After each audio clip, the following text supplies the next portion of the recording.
Chegou a hora da gente celebrar o jornalismo de dados brasileiro em mais uma edição do Prêmio Cláudio Weber Abramo de Jornalismo de Dados.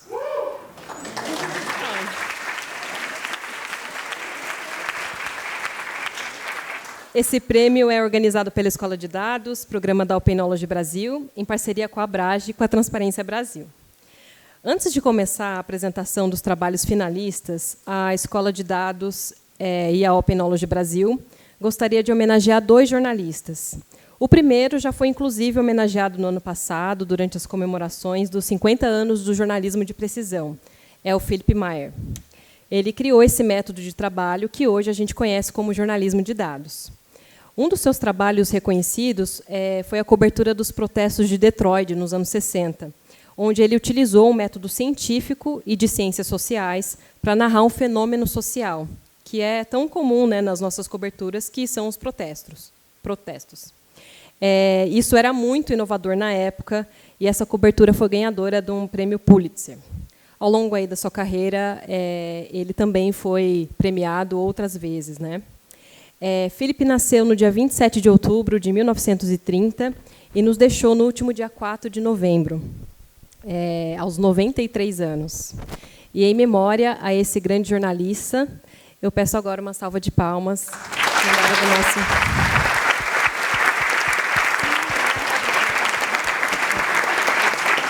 pai do jornalismo de dados.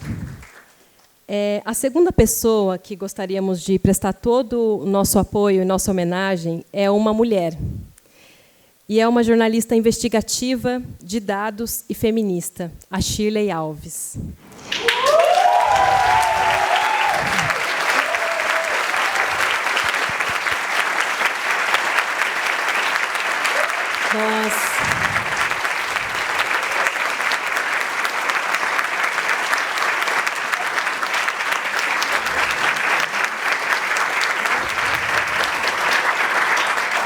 Nós decidimos pontuar o quão importante é o trabalho dessa jornalista, porque, de maneira completamente desproporcional, ela foi condenada pelo judiciário à prisão em regime aberto e a pagar uma multa de R$400 mil só por ter realizado o seu trabalho, e um trabalho impecável, né, vale ressaltar. Essa reportagem denunciava a conduta de um promotor e de um juiz durante um julgamento de uma acusação de estupro. A reportagem jogou luz a uma prática inadequada do judiciário, que não agiu para preservar a vítima, enquanto a defesa do acusado expunha fotos pessoais publicadas por ela em redes sociais para tentar desqualificar a denúncia que ela estava fazendo. Após a reportagem, o Conselho Nacional de Justiça aplicou uma pena de advertência por escrito ao juiz, uma pena muito branda, inclusive, e Shirley foi punida com uma pena máxima prevista no Código Penal. Além desse episódio completamente misógino, a condenação de Shirley fere todos os jornalistas, sobretudo nós, mulheres jornalistas. Principalmente porque a gente sempre trabalha com responsabilidade e ética, como a Shirley, cumprindo a nossa missão de informar. Não há democracia sem a defesa da liberdade de imprensa. Não há democracia sem a defesa de liberdade de imprensa. Então, Shirley, que está aqui conosco no CODA, em nome da Escola de Dados e da Open Knowledge Brasil, nós gostaríamos de te agradecer, em primeiro lugar, por acreditar no jornalismo. E obrigada por realizar esse trabalho tão sensível, tão inspirador. E eu sei que talvez isso não vá amenizar o impacto que uma decisão dessa tem na vida pessoal, mas é importante que você saiba que o seu trabalho é reconhecido e que a sua honra está intacta. Então, Shirley, se puder ficar de pé para receber os nossos aplausos.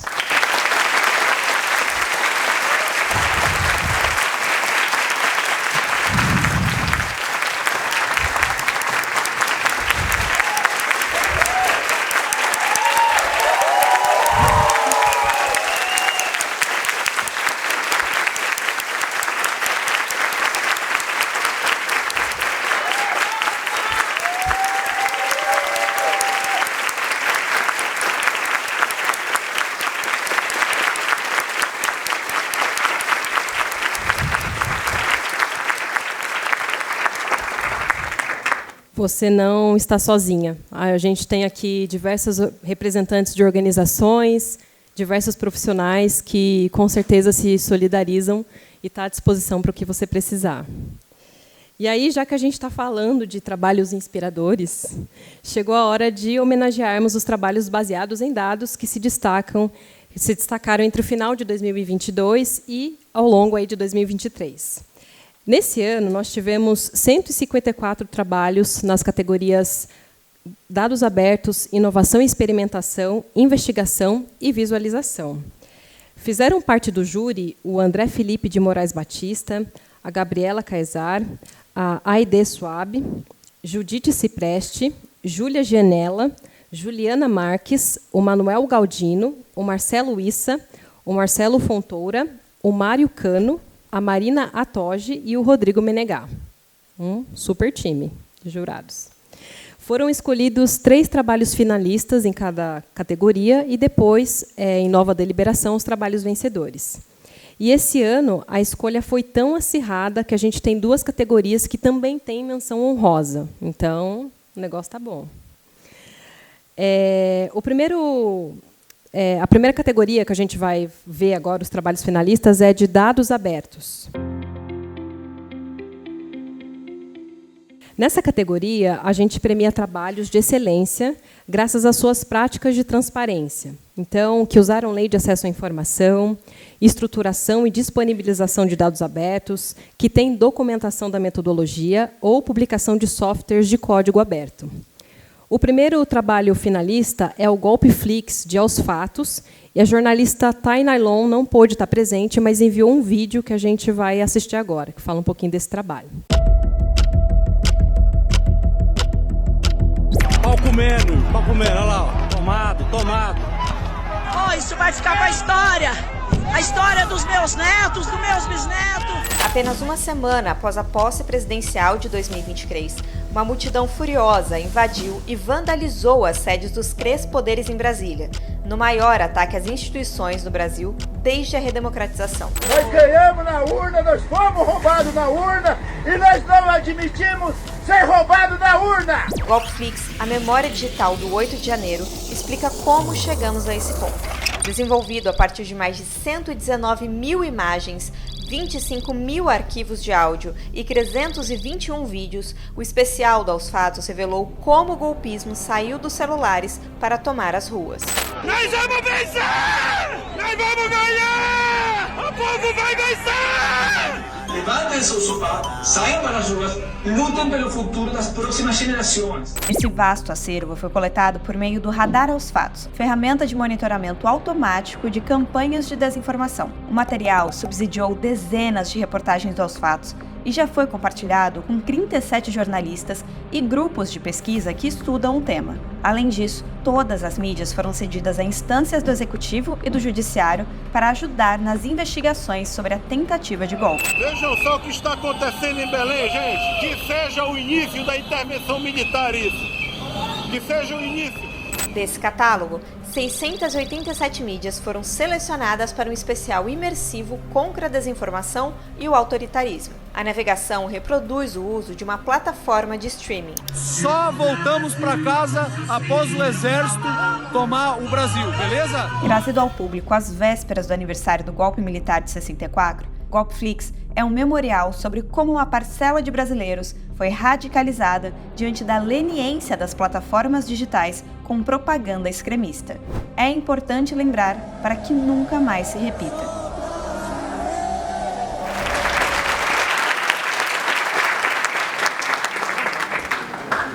Diz que foi um trabalho bem relevante para o Brasil de hoje, né? O segundo trabalho finalista é o mapa exclusivo 7 a cada 10 roubos e furtos de veículos estão na região metropolitana de São Paulo. Pesquise sua rua, do G1, portal de notícias da Globo. E eu convido o jornalista Victor Farias para subir ao palco e falar sobre o trabalho.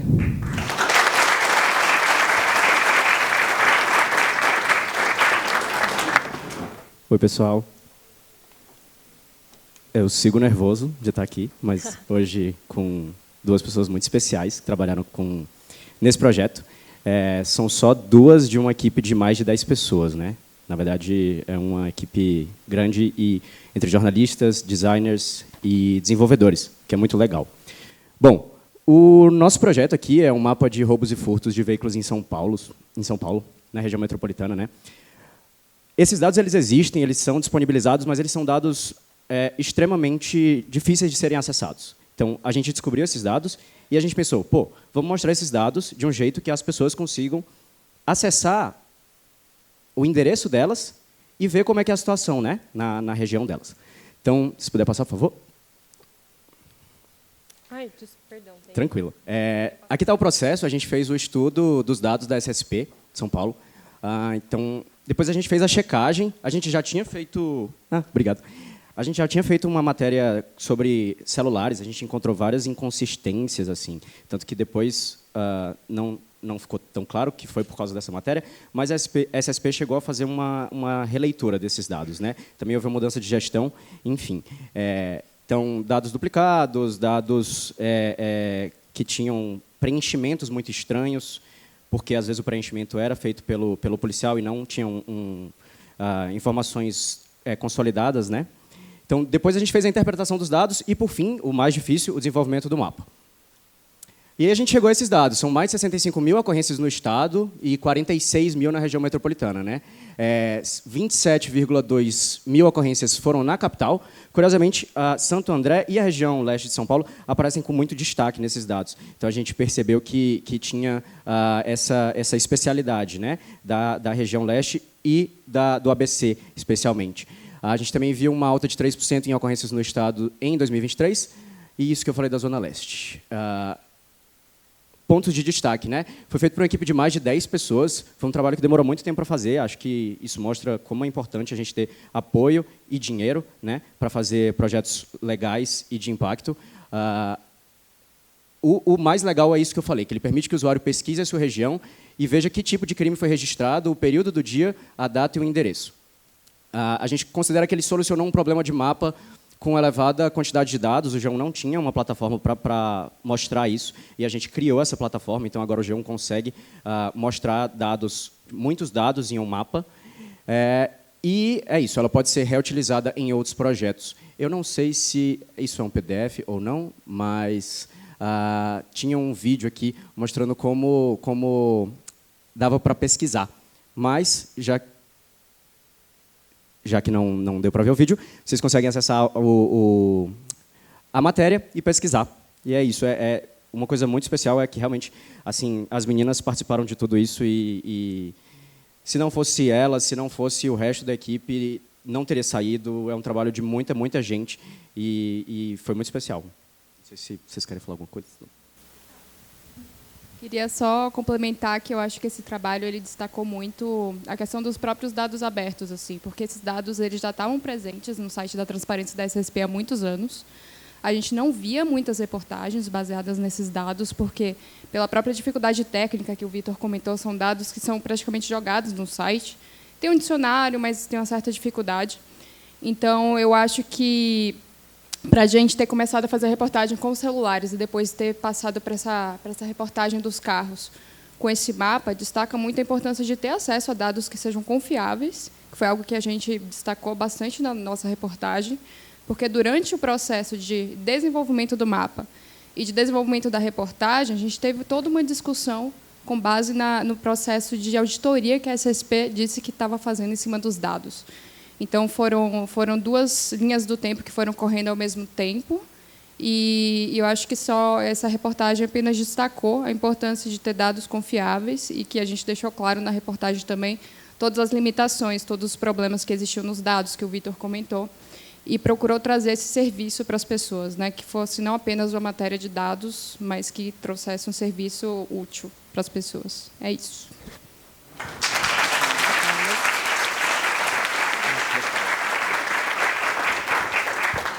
Obrigada. O último trabalho finalista dessa categoria é o Revelando e Organizando as Notas Fiscais do Cartão Corporativo de todos os ex-presidentes brasileiros, da agência de notícia Fiquem Sabendo e Datafixers. Para falar sobre esse trabalho, eu gostaria de chamar a Thaís Seibit.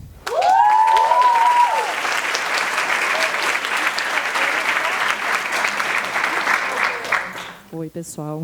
Só para ver se estava tudo bem. Bom, então, na verdade, essa matéria, essa reportagem, não sei se eu estou na posição certa aqui, tá bom? Ela acabou se transformando em um projeto, né? A gente não parou na revelação dos dados, a gente vem cobrindo isso e insistindo pela transparência, então um pouco dessa história que está por trás que eu vou contar aqui. Para quem não conhece, acho que aqui todo mundo conhece, mas eu fiquei sabendo, é uma agência especializada na Lei de Acesso à Informação. Então, desde 2019, a gente já vinha, enfim, já tinha a newsletter Don't Lie to Me, que foi o veículo no qual a gente divulgou em primeira mão os dados do cartão corporativo do ex-presidente Jair Bolsonaro e de outros ex-presidentes desde 2003.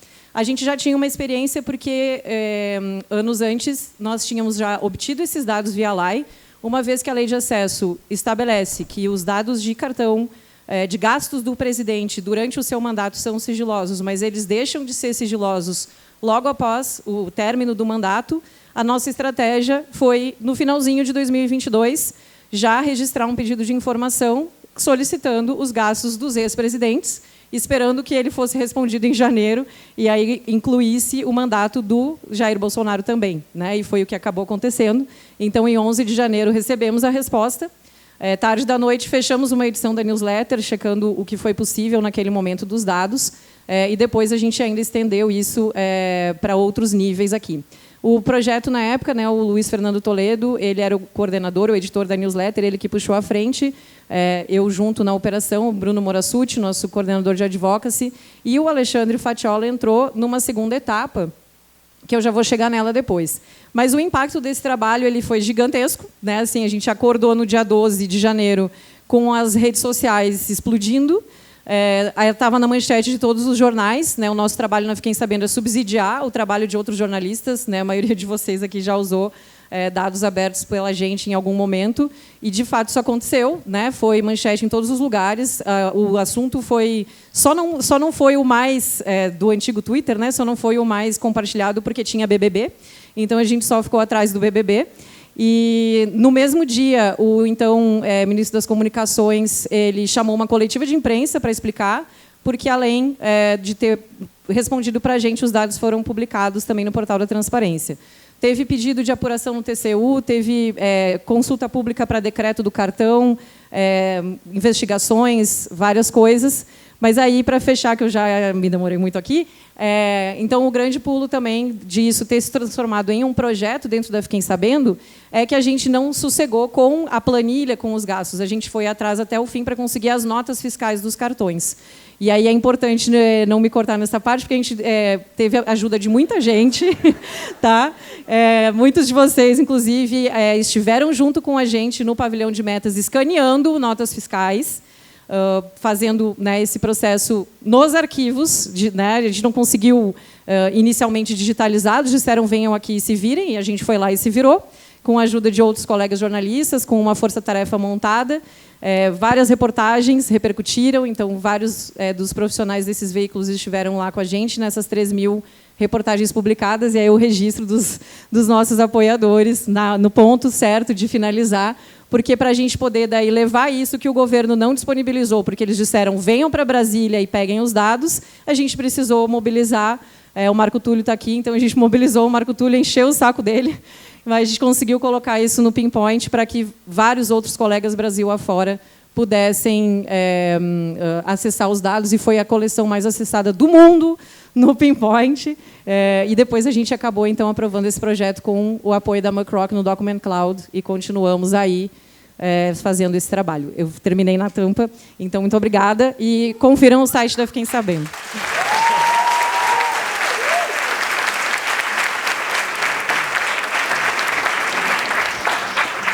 E antes de conhecer o trabalho vencedor, o primeiro trabalho vencedor de hoje, eu gostaria de convidar aqui para o palco para fazer a entrega do troféu da categoria Dados Abertos, a Aide, cientista de dados, conselheira da Openology Brasil. Bem-vinda, Aide.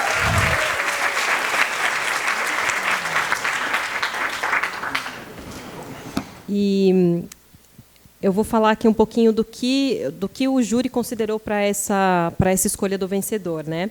O trabalho vencedor dessa categoria se destacou por realizar um tratamento de base de dados para produzir um novo resultado, além de abrir bases de dados que estavam ocultas. Segundo um dos jurados, abre aspas, sem dúvida, um levantamento e disponibilização de dados incrível, fecha aspas.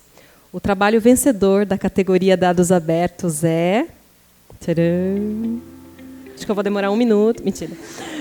Agência Fiquem Sabendo e Datafixers, com dados...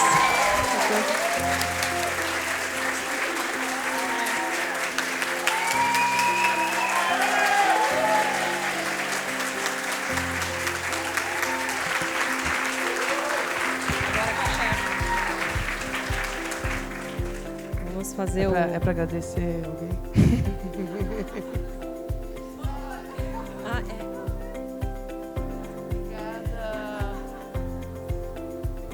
É muito bom estar perto de tanta gente querida. Obrigada.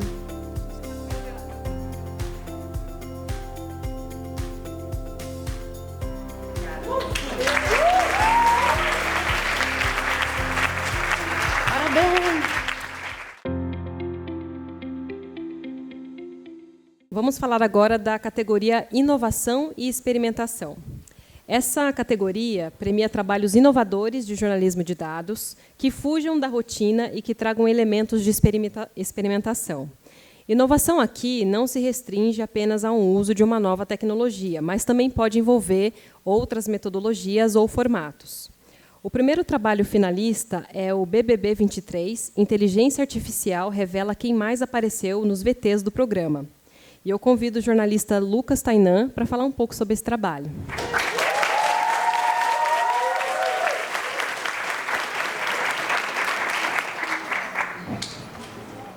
Oi, gente.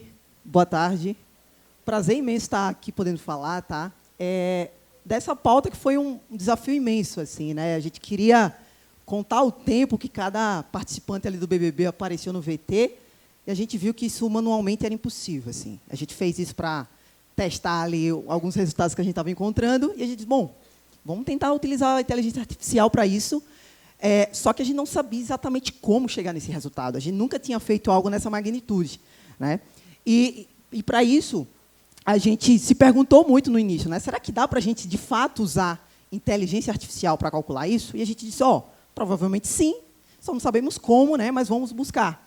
E aí, a gente estudou muito e descobriu que tem uma coisa chamada Deep Learning, que dava para a gente fazer um reconhecimento facial sem muito esforço. Então, ali nos treinamentos que a gente fez, a gente pegou vídeos de 1, 2 minutos para fazer várias etapas que a gente precisava de checagem e percebeu que, sei lá, a gente colocando uma foto no pós-treinamento, ele já estava identificando muito bem cada um dos participantes. Tá? E a gente, e se a gente colocar mais imagens de cada um dos participantes? Por quê? Como é um reality show, tem diversas situações na casa, né? A pessoa ri, a pessoa chora, tem festa, tem tudo. Então, a gente teve esse trabalho de pegar de cada um dos participantes algumas fotos em situações diferentes, a pessoa chorando, rindo, dormindo, enfim. Então, aqui é um exemplo do conjunto de imagens da Bruna que a gente usou para fazer esse pós-treinamento desse modelo de inteligência artificial. Tá? E aí, para falar um pouquinho do processo, a gente demorou algumas semanas nisso aqui, e quando a gente disse, eu acho que agora o modelo está funcionando super bem, a gente fez diversos testes, principalmente em episódios completos, mas a gente, quando acessou todos os episódios, dava no total, a gente queria analisar, a princípio, os 100 episódios que foram na TV aberta, e a gente viu que dava quase 90 horas. A gente focou nos 90 primeiros, e só para vocês terem uma ideia, cada vídeo processado demorava 3 vezes mais o tempo dele para ser processado. Então, se a gente tinha 90 horas de vídeo, multiplique isso por 3 e veja o tempo que demoraria só para o conjunto dos 90 episódios serem processados. Então, a gente teve que deixar o computador na redação rodando de madrugada dentro, com a mensagenzinha lá para ninguém apagar, ninguém desligar ali o computador, senão o trabalho da madrugada todinha ia ser em vão. Tá? E aí, uma semana depois desse código rodando lá, processando tudo, em 2 computadores, o meu e da Cindy, a gente tinha uma tabela parecida como essa, que é o tempo de cada participante, cada episódio, enfim, várias métricas que a gente queria analisar, para, no final, a gente ter uma reportagem onde a gente explica um pouquinho desse processo, né, que a gente construiu, e também os resultados que a gente encontrou, e também as limitações que esse modelo tem. Claro, como toda inteligência artificial, a gente não consegue fazer nada sem nenhum tipo de erro. Tá? Então, aqui a gente explica um pouquinho da metodologia, e aí, para quem quiser acessar depois, é só ir aí no QR Code ou botar no Google BBB Inteligência Artificial, que provavelmente vai aparecer o link para vocês. Tá bom? Obrigado.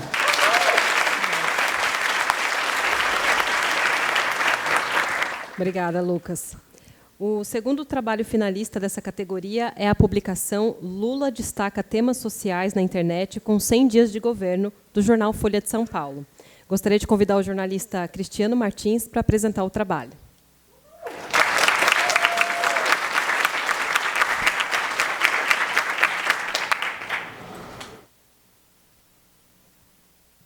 Boa tarde. Bom, a gente vai apresentar, essa é uma reportagem que a gente publicou em abril lá no Delta Folha, sobre o uso da comunicação do presidente Lula, comparando com o ex-presidente Bolsonaro, na internet, com esse gancho dos 100 dias, muito bastante, que é um período ali, né, que o novo governo normalmente usa para marcar as suas pautas, diretrizes, alianças, né, construir esse início de governo. A gente queria usar esse gancho dos 100 dias, mas tentando trazer uma abordagem de dados para essa cobertura lá na Folha. Então, a gente decidiu usar o Twitter por duas razões principais. Uma é o peso, né, que essa rede teve no governo anterior do Bolsonaro, pela questão do engajamento e polarização, que ele usava muito essa rede, né, nesse sentido.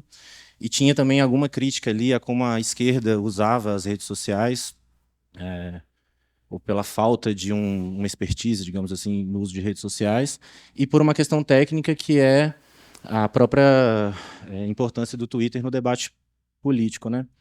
E uma questão muito importante para a gente ter definido o uso do Twitter é que são mensagens curtas, objetivas, temas urgentes, né? Normalmente mensagens sobre um único tema também, que seria mais fácil até de ter essa classificação. E todo mundo lembra que é onde entra a história da classificação com uso de inteligência artificial. Todo mundo vai lembrar o rebuliço que foi no início do ano, o lançamento do ChatGPT, aquela expectativa, nossa, quantos empregos ele vai tomar, o que ele vai fazer, né? E algumas previsões até meio apocalípticas. E a gente, na época, já estava estudando esse tipo de modelo. A gente sabia que, para uma tarefa, pelo menos, ele serviria muito bem, que é classificar texto, porque o que distinguia o GPT naquele momento era justamente a capacidade dele de interpretar textos em diferentes contextos, diferentes idiomas, e realmente, como a gente tinha essa amostra de mensagens curtas, o acerto dele é praticamente perfeito. Então, o nosso processo foi coletar todas as postagens dos dois presidentes no Twitter nesse período. A gente fez vários testes de como aplicar esse modelo. A melhor aplicação foi a partir de uma lista de tópicos, de temas, que a gente testou com algumas amostragens lá e chegamos a essa lista, que basicamente são as áreas de atuação do governo mesmo, dos ministérios. Fizemos essa categorização usando o modelo GPT 3.5, na época era o mais atual, e depois fizemos uma análise comparativa que foi além dos temas também em relação às estratégias, né? Aí um primeiro resultado, que é o lead da matéria, como que o Lula destacava muito mais temas relacionados a aspectos sociais, ali de cultura, direitos humanos principalmente, foi o tema que ele mais tweetou, enquanto no governo Bolsonaro o peso maior foi para a questão de política institucional e partidária. E a gente fez análise específica dos temas também, mostrando as diferenças, né? E algumas coisas nos chamaram a atenção, por exemplo, até fiz uma colinha aqui, para não esquecer, que além da temática, também a forma como os presidentes usavam essa rede, né? Então, em termos de estratégia. Por exemplo, mensagens de interação, engajamento, por exemplo, bom dia, boa tarde, boa noite, emojizinho e tal, elas representam mais ou menos 10% do que o Bolsonaro tweetou no início do governo dele e menos de 2% do governo Lula. E também mensagens foram categorizadas como ataques à imprensa, ideologia e polarização partidária, também representavam 8% na comunicação do Bolsonaro e cerca de 2,5% do governo Lula, que foi um uso muito mais institucional, inclusive com muita mensagem ali, hashtag equipe Lula, transcrições de discursos oficiais na íntegra, né, threads imensas, assim, de 40, 50 tweets com discursos. E aí a gente conseguiu... Pode passar mais um. Aí a versão que saiu no Jornal Impresso, com destaque na capa, a timeline completa ali do lado também. E é isso. Obrigado. Obrigada. Obrigada, Cristiana. Obrigada, Diana. O terceiro trabalho dessa categoria é o Datavênia, o mapa das divergências no Supremo do jornal O Globo. Eu convido o jornalista Marlin Couto para apresentá-lo aqui no palco. Por favor, Marlin.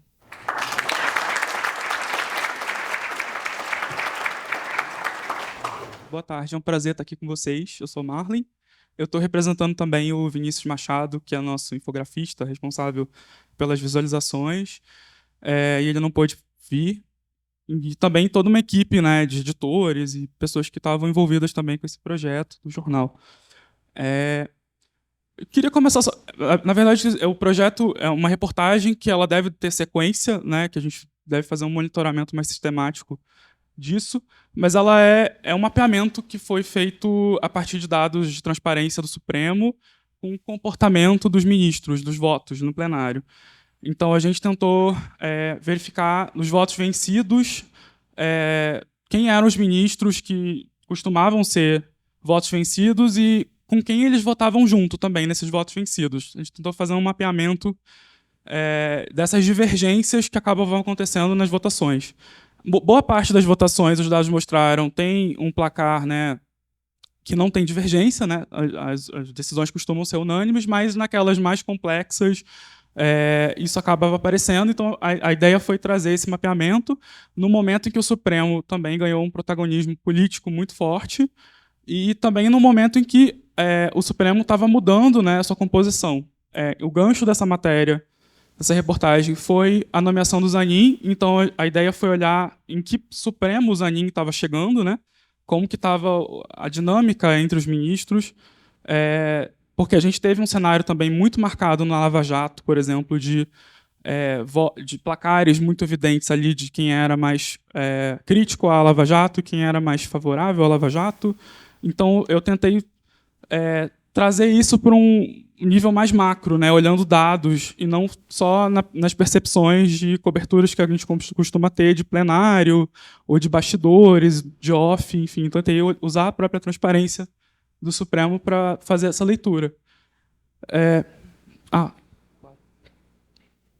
estou no escuro aqui, mas enfim. Então, eu dei também um pouco de sorte, porque o Supremo fez uma mudança na sua transparência recentemente. Eles lançaram em 2022 o Corte Aberta, que foi um programa para disponibilizar dados sobre a Corte. Então, eu consegui, através dessas bases de dados que estão disponíveis no site do Supremo, esse detalhamento que era necessário para fazer essa matéria. Eu consegui ali extrair, né, o placar das votações e ver quais votações eram unânimes, quais votações não eram unânimes. Enfim, deu para fazer esse mapeamento a partir desses dados que estavam disponíveis no próprio site do Supremo. Também, aqui tem um painel estatístico deles e a gente consegue baixar, né, enfim, esses dados também. E aí, a partir disso, foi ainda preciso organizar, estruturar uma nova base de dados, porque esses dados não estavam exatamente do jeito necessário, né, para fazer essa leitura. Então, foi preciso organizar melhor as correlações de votos entre os ministros e, enfim, criar uma nova base de dados a partir da que já estava disponível para realmente conseguir extrair a informação necessária. E também foi preciso, obviamente, conversar com especialistas, enfim, o próprio tribunal, para entender os dados e qual que era a melhor forma de explicar e apresentar essas informações. E aí, coisas interessantes que a gente foi encontrando com os dados. Primeiro, que tinha realmente um universo muito grande de votos que são unânimes no Supremo, então a gente narrou um pouco disso na matéria. E nas divergências a gente conseguiu mapear alguns comportamentos muito diferentes de alguns desses ministros. A gente conseguiu verificar, por exemplo, que 4 ministros eles discordavam 3 vezes mais do que os outros. Então, era um grupo específico dentro do Supremo que ele discordava mais da visão majoritária. E, especialmente, André Mendonça e Nunes Marques costumavam votar muito juntos. Então, a gente conseguiu, de certa forma, comprovar uma percepção que já existia, né? Enfim, já era uma coisa noticiada, mas a gente conseguiu, com dados do primeiro semestre do ano de 2023, mostrar esse comportamento com as estatísticas. Essas são a matéria que saiu no jornal impresso. A gente também teve um trabalho muito importante de visualização, né, porque a gente decidiu usar um diagrama de cordas para mostrar essas relações de votos entre os ministros. A gente entendeu que era a melhor forma de demonstrar isso visualmente. E a gente criou um gráfico interativo na reportagem também para as pessoas consultarem os casos de cada ministro, né, com quem eles votavam juntos quando eles eram derrotados. Enfim, tem uma série de consultas que podem ser feitas ali. E esse aqui é um modelo que a gente usou de gráfico. E aí a gente também foi contando algumas histórias ao longo da reportagem de ministros específicos para explicar. E aí acabou que a gente também descobriu uma coisa que eu não sabia, porque, enfim, é muito específico, mas é um grande tema discutido nas ciências sociais, né, o comportamento de ministros de Supremas Cortes. Não existe muito... não dá muito para cravar o porquê, quais são as influências, né, que esses ministros sofrem, mas é um tema muito importante que tem sido discutido na área de ciências sociais, e a gente acabou trazendo um pouco essa ideia de que é um enigma mesmo. A gente não tem exatamente como definir quais são todos os fatores que acabam interferindo. Mas a gente começa a ver, por exemplo, um certo comportamento que está muito associado a quem faz a indicação, como a gente viu no caso do Nunes Marques e do André Mendonça, que foram indicados pelo Bolsonaro, por exemplo. Então, acho que é um tema que ainda tem muito para ser explorado também. E a gente deve continuar fazendo análises sistemáticas e contínuas do comportamento dos ministros do Supremo, porque acho que é uma instituição, enfim, central hoje, né? Já era central, mas está cada vez mais protagonista também. Então, acho que é importante ter esse tratamento, de ter um acompanhamento contínuo e sistemático, né? É isso, gente. Obrigado. Obrigada, Marley. Obrigada, Marley. Antes de conhecermos o trabalho vencedor da categoria Inovação, eu gostaria de chamar a Gabriela Kaysar, analista de dados da equipe do Google Trends, e foi uma das juradas dessa categoria. Uma salva de palmas para a Gabriela.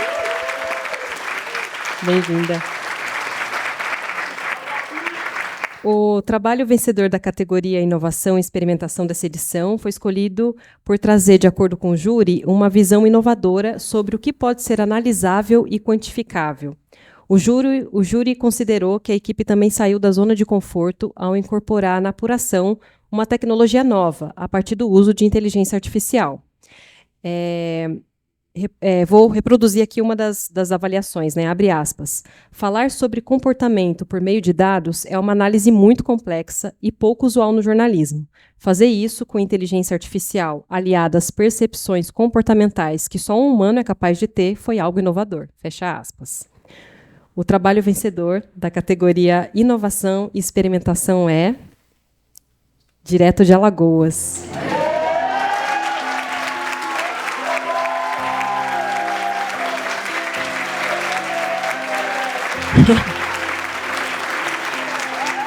BBB 23, inteligência artificial revela quem mais apareceu nos VTs do programa.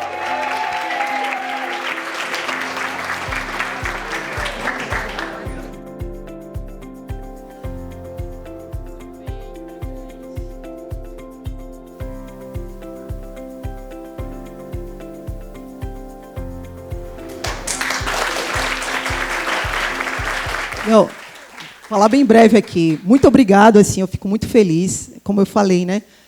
Foi algo que a gente não imaginava que poderia dar certo, numa temática totalmente diferente. Eu sei que o jornalismo de dados é importante fazer coisas sérias, mas eu acho que é importante também experimentar coisas novas, né? E é isso. A gente teve algumas críticas nas redes sociais, dizendo, o Estadão focando em BBB, tem tanta coisa mais séria para fazer. Mas é isso, a gente queria utilizar esse tipo de tecnologia como uma experimentação. E não dava para experimentar em coisas sérias. A gente disse, vamos experimentar com coisas mais leves, né? E aí, que bom que deu certo, agora a gente pode ir para o próximo passo.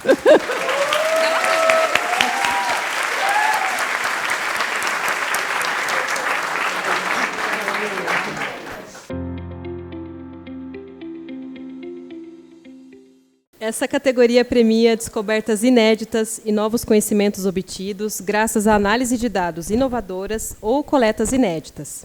São trabalhos de impacto social sérios e que usam os dados para jogar luz a temas de interesse público. Vale ressaltar aqui a qualidade dos trabalhos que a gente recebeu nesse ano no prêmio. Todos eles ficarão disponíveis no site do prêmio, então vocês vão poder acessar para ver, inclusive os trabalhos que não foram finalistas, né? A gente recebeu realmente muito trabalho de investigação robusto, que vale a pena acompanhar. E tamanha foi a qualidade que essa categoria tem uma menção honrosa. Então, foi difícil para o júri.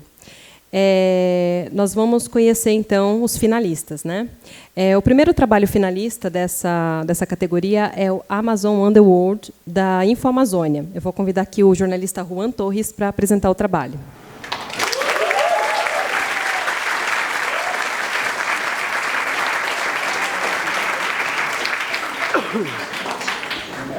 Oi, gente, boa tarde. Eu não estou vendo nada. Bom, deixa eu falar um pouquinho para vocês o que é o Amazon Underworld. Primeiro, essa investigação ela teve dois objetivos. Um foi construir um mapa, que eu vou mostrar aqui para vocês, que é um mapa de presença de facções criminosas e grupos armados na Amazônia, não só no Brasil, mas incorporando 6 países ali, Venezuela, Colômbia, Equador, Peru, Bolívia e Brasil. E um segundo aspecto, que são histórias long form, né, investigativas, sobre como a presença desses grupos causa impacto, assim, eleva os impactos ambientais e no tecido social ali da região. É uma aliança, não foi só, assim, foi um projeto capitaneado pela InfoAmazônia, mas foi em aliança com 2 veículos, o La Liga contra o Silêncio da Colômbia e o Armando Info da Venezuela. E aí aqui esse é o mapa que a gente construiu. A gente, como eu falei ali no começo, o nosso objetivo inicial era mapear a presença dessas facções na Amazônia, e quando a gente foi ver, era um desafio um tanto audaz, né? São mais de 1000 municípios, contando a Amazônia brasileira e os outros, né, países. Então a gente percebeu que era uma missão bem complicada. Eu preciso agora agradecer publicamente a Juliana, que me cobrou ontem. Você vai dizer lá que você quase desistiu. Eu quase desisti. Eu falei, Juliana, não vai dar para fazer esse negócio, esquece. A Juliana da InfoAmazônia, diretora aqui, Juliana Amore. Ela, você vai desistir de fazer o mapa? Falei, tá. Enfim, ela me convenceu que era necessário insistir. E aí o que a gente fez um recorte que era exatamente o ponto de foco também das nossas investigações, das matérias, se vocês entrarem lá, ele é muito focado o projeto na região de fronteira, nas fronteiras entre esses países, porque são regiões né, muito sensíveis por conta da vulnerabilidade e tudo mais. Então, então a gente acabou focando também nos municípios de fronteira. A gente falou, vamos fazer esse recorte nos municípios de fronteira para ver se a gente consegue chegar lá, né? Então a gente acabou mapeando todos os municípios de fronteira de todos esses 6 países. Então, foram um total de 348 municípios investigados. E a gente descobriu que 70% desses municípios têm grupos armados. Um minuto. Não vai rolar, viu, gente? Eu vou correr aqui. Então, aqui, só se vocês entrarem no site, é um mapa interativo. Vocês conseguem clicar, né, tem facções brasileiras e também dissidência das Farc, ELN e tal, dos outros países. E você consegue clicar ali no filtro e ver onde é que elas estão presentes. Aí o comando vermelho, ali era o PCC, aqui o comando vermelho, aqui dissidência das Farc. É interessante notar, né, que já, assim, elas não são necessariamente, por exemplo, as Farc não estão só na Colômbia, tem também presença no Brasil. O comando vermelho tem presença no Peru. Enfim, essa transnacionalidade também é bem interessante. Como a gente fez um aspecto importante, a gente só usou fonte primária. Né, isso era um grande desafio, né, por que eu quase desisti. Então, a gente fez, basicamente, era entrevista por telefone, entrevista cara a cara com todo mundo que foi para campo e documentos oficiais. Essas são nossas fontes, a gente não usou nenhuma fonte secundária, a não ser para confirmar algo que a gente estava ouvindo de fonte primária. Aí a gente, às vezes, ia procurar alguma matéria, alguma coisa assim, para ver se confirmava, mas não era a nossa fonte principal. Aqui, toda a equipe que fez, então a gente teve uma equipe dedicada a fazer esse mapa, que tem aí, não sei, não contei, mas deve ter aí umas 10, 12 pessoas em cada país. o Leandro Barbosa é o nosso representante do Brasil que está aqui. Leandro, levante a mão aí. Que foi o guerreiro que conseguiu, né? O Brasil, naturalmente, era o lugar que tinha mais municípios. O guerreiro conseguiu conseguir a maioria das investigações no Brasil. O Rodrigo, o Bran, enfim.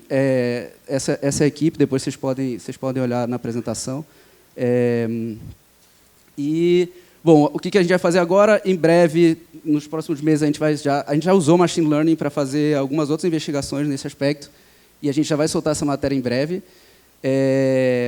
E a gente quer expandir, numa próxima etapa, a cobertura para toda a Amazônia, chegar finalmente nos quase 1.000 ou 1.000 e pouquinho municípios que tem na Amazônia toda, e também, como alguém falou aqui de atualização, fazer uma atualização contínua, porque, naturalmente, isso é uma dinâmica, isso aqui é uma coisa que muda muito rapidamente. O nosso recorte, a gente fez a investigação entre dezembro e março, né? O dezembro e abril, mais ou menos, desse ano. Então, enfim, isso necessariamente precisa de uma atualização contínua. Então, é isso, gente. E aí, para vocês acessarem. Obrigado.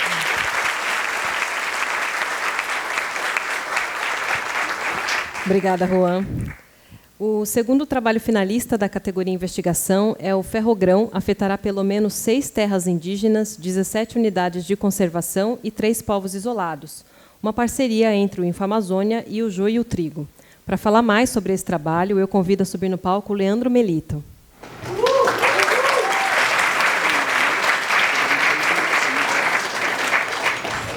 Oi, gente, boa tarde. Bom, estou muito feliz de estar aqui hoje também apresentando esse trabalho. Essa matéria publicada em parceria entre a Infamazônia e o Geotrigo foi uma análise sobre a Ferrogrão e os impactos ambientais e sociais desse projeto, né, da construção dessa estrada. Foi um levantamento exclusivo e o lead da matéria, né, as informações que a gente trouxe através dessa análise feita por mapa, com o uso do QGIS, né, que é uma ferramenta de software livre, que monitora dados geográficos, é que pelo menos 6 terras indígenas serão impactadas pelo projeto, né, e aí afetam principalmente os Kayapó, Munduruku e Panará, e 3 povos isolados que estão nessa região, além de unidades de conservação. A Ferrogrão ela é uma ferrovia, um projeto, né, ela está em discussão, e que ela tem o objetivo de ligar o escoamento das commodities do Mato Grosso com o estado do Pará. Então, é uma vasta extensão aí territorial.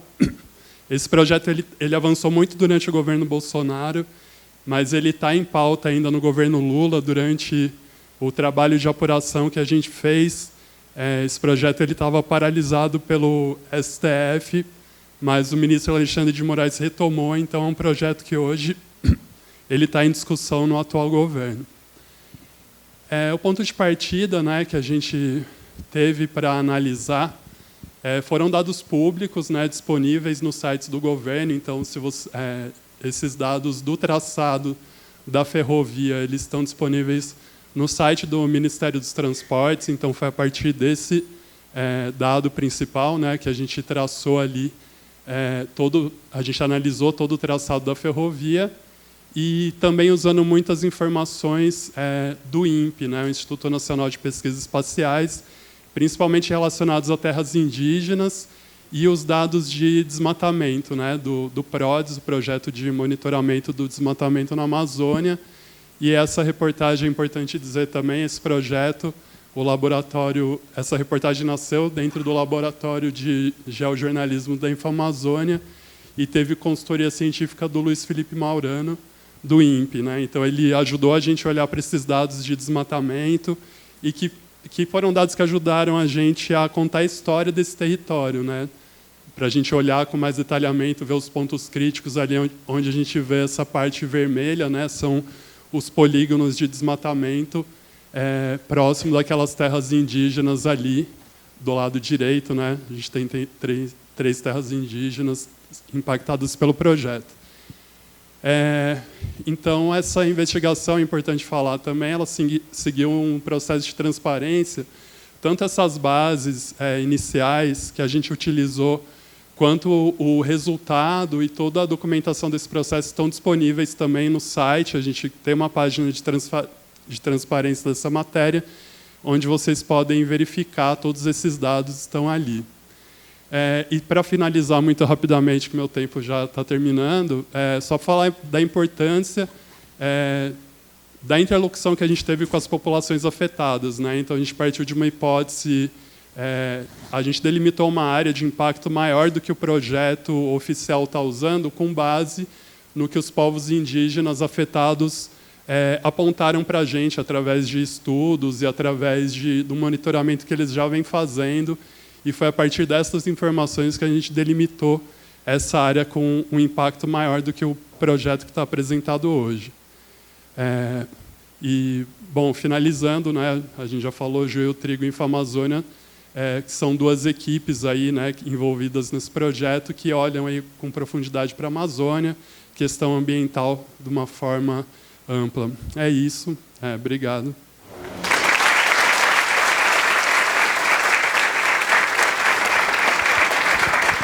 Obrigada, Leandro. O último trabalho da categoria Investigação é o Nome aos Bois, da Repórter Brasil. Eu convido a jornalista Marina Rossi a apresentar o trabalho.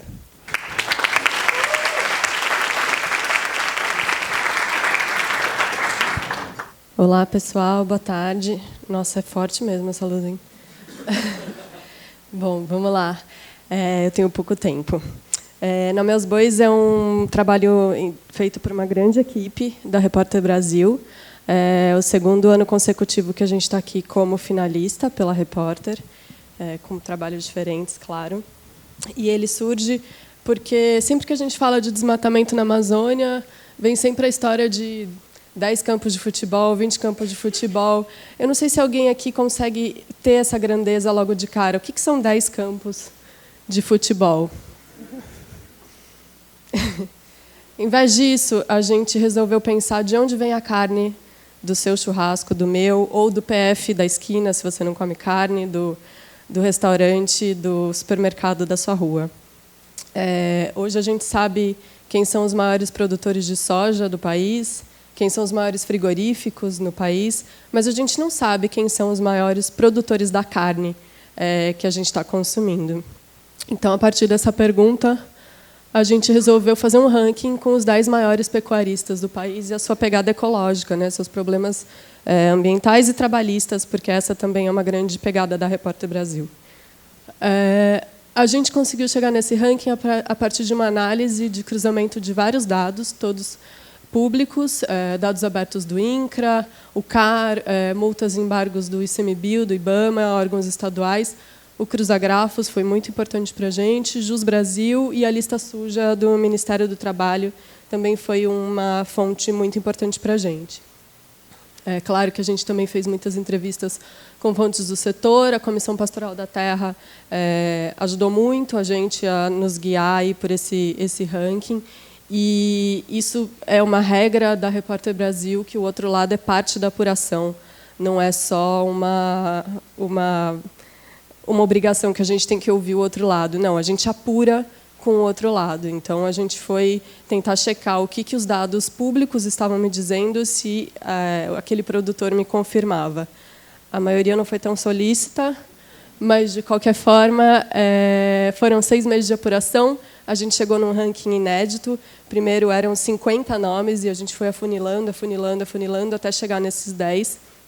E aí mostramos a cara de todos eles. Aqui está uma parte deles, mas quem quiser pode acessar no site da Repórter ou direto no nomeaosbois.com.br.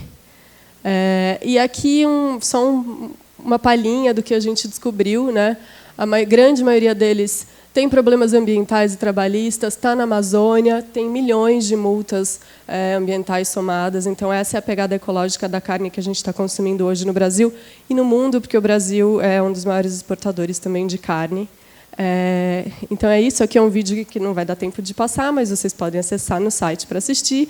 E, por último, eu queria muito agradecer quem teve a ideia, quem produziu, quem executou o Espaço Gugu Dadá. É só graças a ele que eu estou aqui hoje, representando uma equipe enorme. Então, obrigada.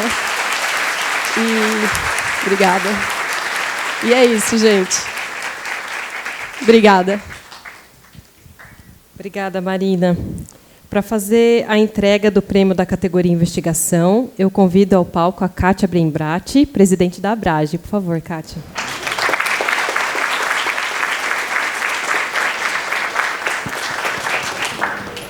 Como eu disse anteriormente, essa foi uma categoria que deu muito trabalho aos jurados, porque muitos trabalhos foram trabalhos de excelência inscritos. Eles destacaram a precisão, a qualidade das investigações, a relevância dos temas. Foram aspectos aí encontrados em muitos dos trabalhos dessa categoria, né? Nós temos também uma menção honrosa, mas eu vou começar anunciando o vencedor. Esse trabalho se destacou em vários aspectos, né? A replicabilidade, a facilidade de lidar com os dados que foram coletados e analisados. É uma investigação robusta e transnacional. Acho que vocês já ouviram essa palavra hoje. Além de ter uma metodologia completamente compartilhada. Então, eu gostaria de convidar o Juan para receber o prêmio do Amazon Underworld do Infamazônia.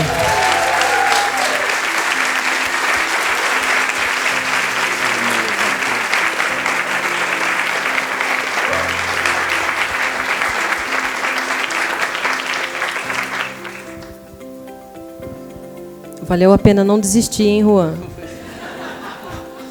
Tem que chamar a Juliana, por favor.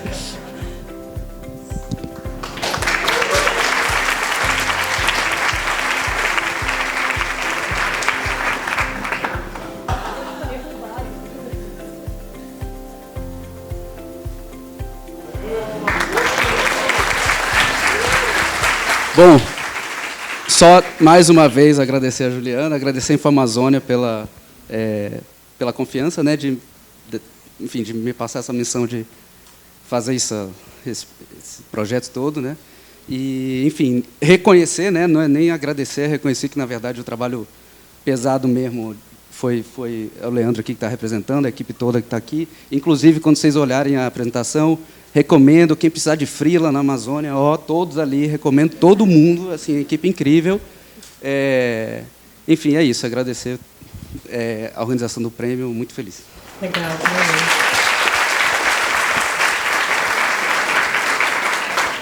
E o trabalho que recebe menção honrosa na categoria Investigação se destacou pela importância do tema e por sistematizar e categorizar uma informação e endereçar responsáveis. Esse trabalho é o Nome aos Bois, da Agência Brasil.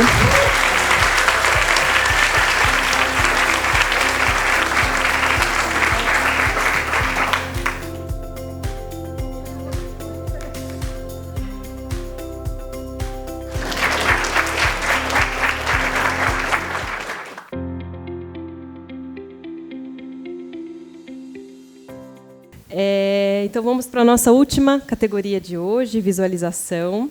Essa categoria premia os melhores trabalhos jornalísticos de visualização de dados no Brasil. Aqui importa a capacidade de apresentação e comunicação, além de boas práticas de design da informação e usabilidade. O primeiro trabalho finalista que vamos conhecer é o Rota Mais Segura. A ferramenta permite traços e trajetos com menos roubos de veículos em São Paulo, do jornal Estado de São Paulo. Eu vou convidar a Cindy Damasceno para fazer a apresentação do trabalho.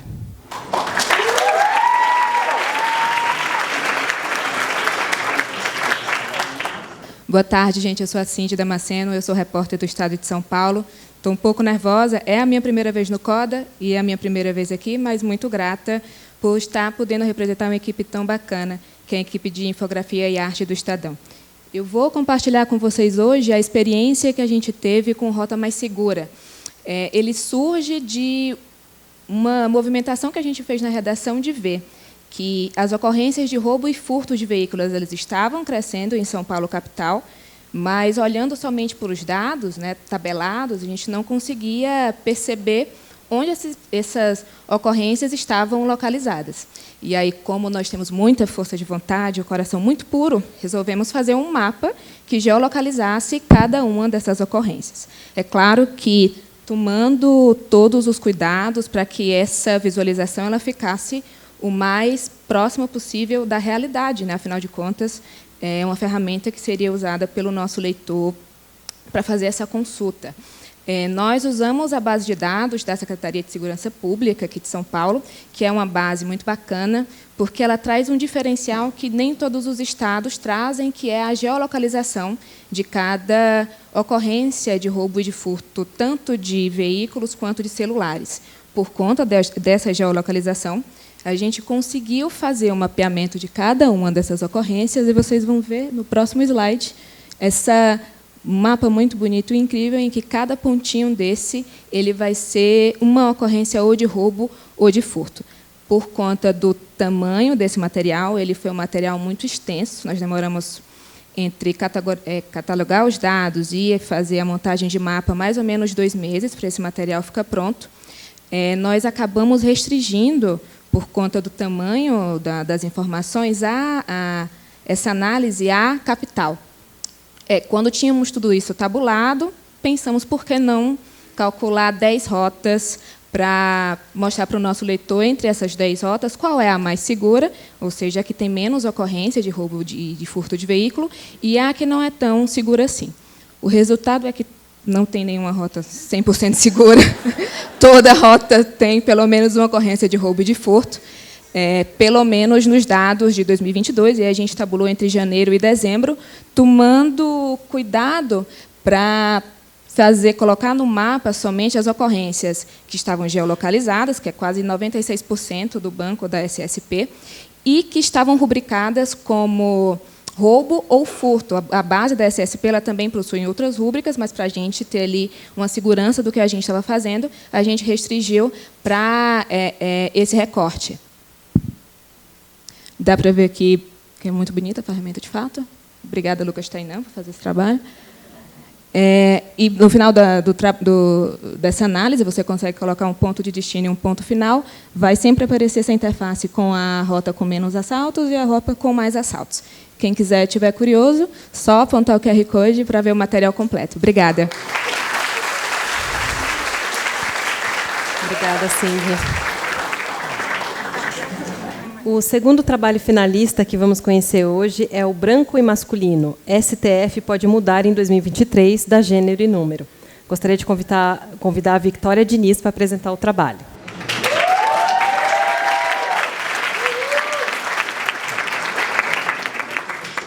Oi, boa tarde. Eu sou a Vitória Sakagami, designer de formação da Gênero e Número. Eu só queria agradecer a organização pela oportunidade de estar aqui ao lado desses trabalhos incríveis. Bom, dizer também que estou aqui representando uma equipe. Esse trabalho foi feito com a Aline Gato Boeri, que é a nossa editora, com a Marcela Semente, analista de dados. Bom, esse trabalho ele começou a ser pensado a partir da proximidade da aposentadoria do ministro Ricardo Lewandowski, do Supremo Tribunal Federal, e também a cadeira que passaria a ficar vaga, e sobre o debate que passou a ser levantado sobre a representatividade de gênero e raça no STF. Então, a gente decidiu olhar para essa demografia histórica desde a sua criação, em 1891, até 2023. Bom, esse trabalho ele acabou sendo quase que artesanal, desde a parte da coleta dos dados até a parte da criação da visualização em si. Então, esses dados eles tiveram que ser compilados manualmente, cruzando com os dados de gênero e raça, além de também ter sido calculado esse tempo de permanência de cada ministro no cargo. Então, a gente gerou essa planilha com os 170 ministros que a gente teve, e, depois disso, a gente levou esses dados para o Flourish. O Flourish ele é uma ferramenta online de visualização de dados, e esse é um processo que a gente faz no Gênero e Número para conseguir visualizar os dados e entender o que eles querem nos mostrar. Depois disso, a gente levou para o Illustrator, que é onde a gente trabalha e desenvolve melhores visualizações. E a gente optou por representar cada ministro individualmente através do uso de linhas. Então, o início da linha marcaria a entrada do ministro do STF, e o final da linha marcaria essa saída do ministro, e as cores vieram também para representar os dados de gênero e raça, e, a partir daí, a gente conseguiu visualizar esse padrão que foi criado ao longo do tempo. Ao longo do processo, a gente teve algumas decisões, tanto editoriais quanto de design. Isso foi justamente para a gente focar em responder a pergunta que a gente fez, que era em que medida homens brancos estão sobre-representados no STF. Essas escolhas de design também elas partem desse ponto para a gente conseguir que o leitor, assim que ele tenha acesso à visualização, ele consiga a resposta dessa pergunta. Então, como resultado final, a gente chegou nessa visualização, que é uma visualização bem vertical. E essa verticalidade, além de ter sido pensada por conta da versão mobile, ela vem também para reforçar esse padrão que foi criado ao longo do tempo. Essa visualização ela foi carinhosamente apelidada por nós como cascata de homens brancos, que a gente consegue ver como 95% do tempo homens brancos ocuparam as cadeiras do STF. Eles estão representados por esse verde claro, né? Além disso, a gente vê como mulheres brancas passam a assumir um cargo na corte a partir dos anos 2000.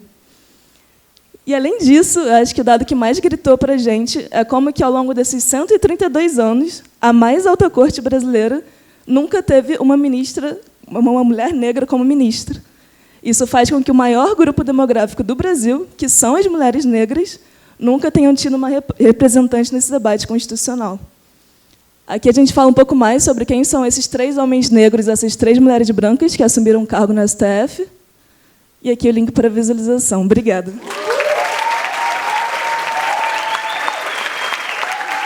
O último trabalho finalista da categoria Visualização é o Direita tem explosão de perfis verificados e ganha a exposição no Twitter do jornal Folha de São Paulo. Eu convido a Diana e o Kali para falar sobre esse trabalho.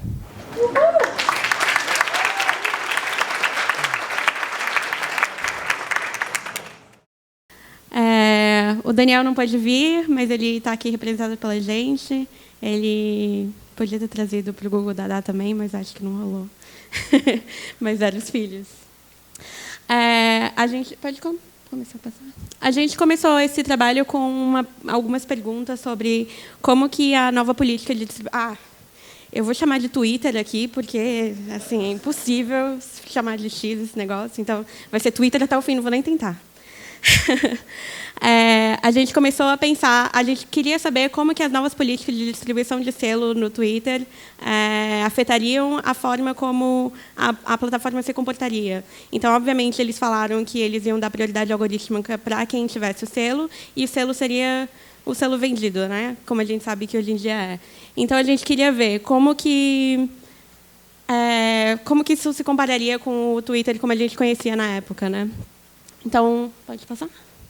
A gente viu com muita clareza, a conclusão da nossa matéria foi que a extrema-direita ganhou um espaço gigantesco, incomparável com como ele era antes. A escolha visual para isso foi usar o que a gente chama da reta ideológica.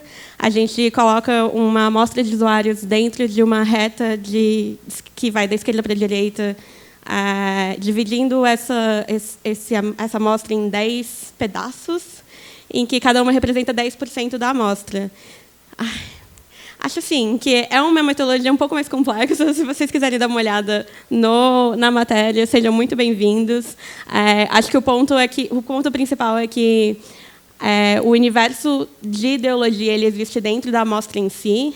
Então, a gente não está falando que essa galera que está aqui na direita é a galera que tem as ideias X e Y super conservadoras. A gente está falando que essa galera da direita é mais à direita do que a galera que está na esquerda ou no centro. Então, assim, se a gente for olhar, a gente sabe que, na verdade, isso vai bater com... A gente vai ver que é o Nicolas lá, Ferreira, que está mais da direita, mas... A ideia também dessa visualização um pouco meio pós-moderna do gradiente é para expressar também que o que a gente está olhando não é uma categorização de ideologia da forma como a gente entende de ideais e ideias, mas que é uma gradação de fato. A gente está falando de um universo em relação a ele mesmo. E aí, uma nota metodológica aqui, a gente analisou mais de 100 mil usuários ativos de formas aleatórias, a partir de perfis de influenciadores, de seguidores de perfis de influenciadores que a gente já tinha, porque a gente tinha a ferramenta do GPS ideológico, e a coleta foi feita bem ali quando houve a mudança da política. Nesse gráfico, que é um gráfico de distribuição, que não é um queridinho das redações, mas... Enfim, já. Não é um queridinho das redações, mas eu acho que ficou muito intuitivo aqui. Os usuários que tinham selo, os usuários que não tinham selo e agora têm. É muito óbvio como a direita se destaca totalmente, assim. E todos os gráficos que a gente viu, a gente chega na mesma conclusão. Então, é muito fácil de ver como a distribuição ficou menos homogênea. Aqui Aqui é o GPS ideológico, é uma ferramenta que foi feita pelo Simon do Croquet, então muito da nossa identidade nessa matéria e em outras matérias que a gente faz baseado no GPS ideológico é graças ao Simon. E é uma ferramenta do ENEL também. Infelizmente, a gente não atualiza mais essa ferramenta por causa da limitação do acesso da API, mas ela continua sendo muito legal se vocês quiserem dar uma olhada. O que ela faz... Volta. O que ela faz é colocar, na verdade, não uma amostra de usuários, mas influenciadores políticos numa reta ideológica e classificar eles da direita para a esquerda. Agora sim. E o que a gente quis fazer é também ver quem eram as pessoas que têm selo, que já eram verificados antes, que são influenciadores políticos. E eu também tenho um apelido carinhoso para essa visualização, que é a chuva de influenciadores. E os que não eram verificados antes e agora são verificados, a gente vê uma concentração de novo na direita, com Nicolas Ferreira, Gustavo Gaia aparecendo aí pela primeira vez, com selos. O nosso resultado foi esse, foi uma paginona no impresso, com uma chamadinha ali na capa, e é isso. Acho que eu não passei tanto. Obrigada, gente. Obrigada, Diana. E para fazer a entrega do troféu de visualização, eu vou convidar aqui no palco uma pessoa que é muito querida e muito conhecida já na comunidade de dados e da escola. É minha colega de trabalho, Isis Reis, por favor.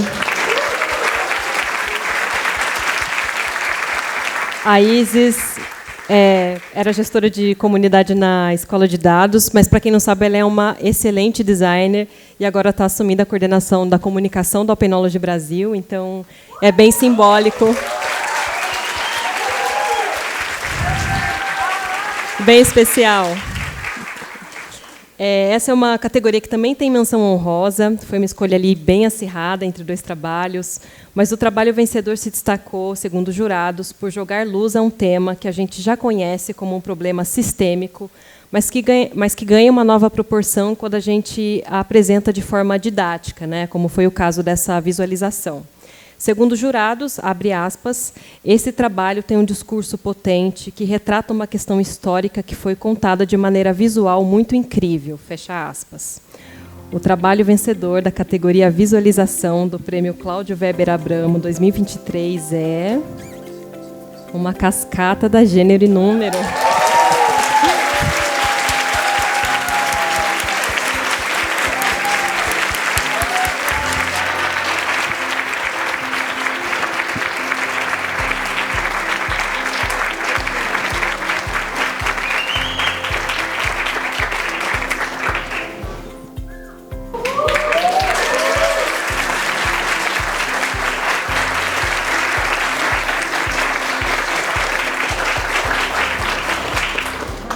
Obrigada de novo pela organização. Dizer também que teve toda uma equipe envolvida, né? Também nossa diretora de arte, Marília Ferrari, Vitória Régio também, nosso gerente de jornalismo, então toda a equipe da Gênero e Número. A gente estava falando como a gente fica especialmente feliz, porque esse foi o primeiro trabalho de uma série de reportagens visuais que a gente começou a lançar na Gênero e Número. Então, acho que a gente, nesse corre do dia a dia, né, a gente não para pensar como que as pessoas estão recebendo esse trabalho. E eu acho que essa é uma das melhores formas de a gente ter esse reconhecimento. Então, obrigada.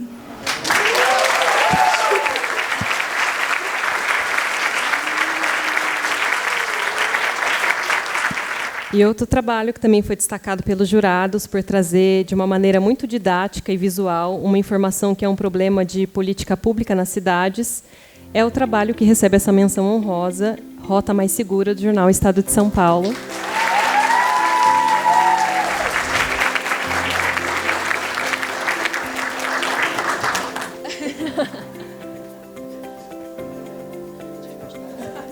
Existe amor em São Paulo, apesar dos furtos.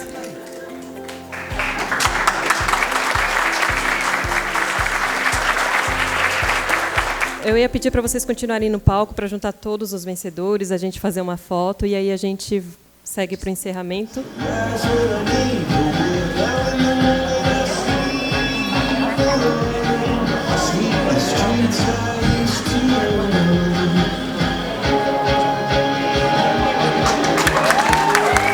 Parabéns, pessoal.